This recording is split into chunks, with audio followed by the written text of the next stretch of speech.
नमस्कार, प्रवास रक्षण नेटवर्क का आप सभी का स्वागत है। इस वक्त हम एरो एआरसी के पवेलियन में हैं और मेरे साथ समीर टंडन जी हैं। समीर जी, आपके इस मॉडल को देखने के लिए बड़ी भारी भीड़ लग रही है। ये तय किया और जब से इसको सेना में शामिल किया गया है तब से कैसा रिस्पॉन्स मिल रहा है रक्षा क्षेत्र में, हमारी जो आत्मनिर्भरता बढ़ रही है उसको लेकर क्या प्रतिक्रियाएं सामने आ रही हैं?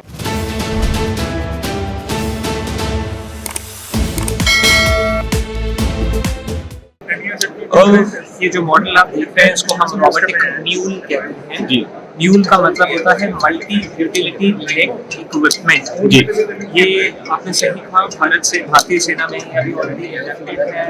100 से ज्यादा की मात्रा में पहले से मौजूद है और अपने आप में ये हमारी जो तैयारी की लड़ने की क्षमता है उसको कई गुना बढ़ा रहा है। जी, ये अन्य सेंसर्स से लैस है, इसमें आप अन्य प्रकार के वेपन्स को इंटीग्रेट कर सकते हैं, पेलोड्स लगा सकते हैं। अभी जो पेलोड आप इसमें देख रहे हैं उसको हम वेपन स्टेशन कहते हैं। वेपन्स आर्मी की रिक्वायरमेंट जो रहती है उस हिसाब से इसमें टाइम उनके यूज केसेस के हिसाब से वो हो सकता है।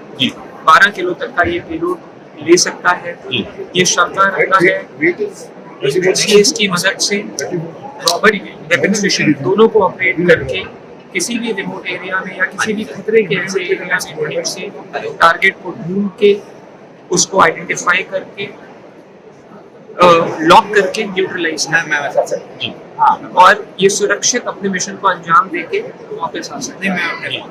अगर मैं आपको सरल शब्दों में बताऊं तो ये जो हम आत्मनिर्भर भारत की बात करते हैं उसकी तरफ उठाया गया एक बहुत ठोस कदम है। अगर मैं आर्मी के फीडबैक की बात करूं तो ये कई ऑपरेशंस में आर्मी का साथ दे चुका है। कई ऐसे क्रिटिकल एरियाज में या कई ऐसे क्रिटिकल लोकेशंस में इसने बहुत ही कामयाब ऑपरेशंस करे और हमें आशा है कि आगे भी करेगा। हम फिलहाल फ्यूचर में इसके पेलोड्स पे काम कर रहे हैं, चाहे वो रोबोटिक आर्म हो, चाहे वो वेपन स्टेशन हो, चाहे वो CBRN डिवाइसेस हो।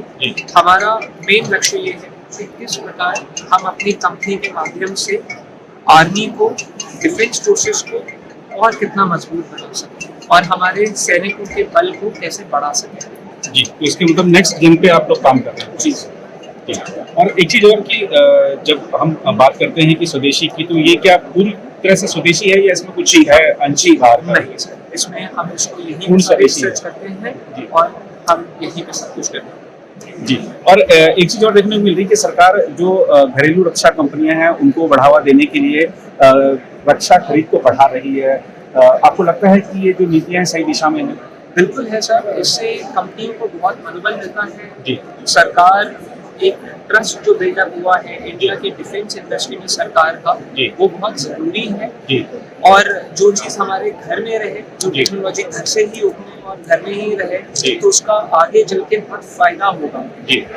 हम यहीं पे डेवलप कर रहे हैं, यहीं हमारी भारतीय फोर्सेस उसको यूज कर रही हैं। हम बाहर के देशों पे उनकी टेक्नोलॉजी पे डिपेंड नहीं कर रहे हैं। हमारे यहाँ हर साल हजारों लाखों की तादाद में जो इंजीनियर्स आ रहे हैं उनको काम मिल रहा है उसके जरिए, और उनका ब्रेन इस्तेमाल करके हम बहुत ही बुद्धिमान जो मशीनरी तैयार कर रहे हैं वो आगे जाके जरूर बहुत रंग लेके और बहुत कामयाब रहेगी। पूरी आशा है। जी, तो मतलब घरेलू जो रक्षा उत्पादन कंपनी है उसका भविष्य आप बिल्कुल 100% क्योंकि लगातार जो अपडेटेड लिस्ट है वो रक्षा उपकरणों की खरीद की जो आती है उसमें तमाम जो बाहर से सामान आते थे वो हट जाते हैं यहीं से। बिल्कुल सर, ये आपने बिल्कुल सही कहा और ये सरकार के द्वारा उठाया गया एक बहुत महत्वपूर्ण कदम है।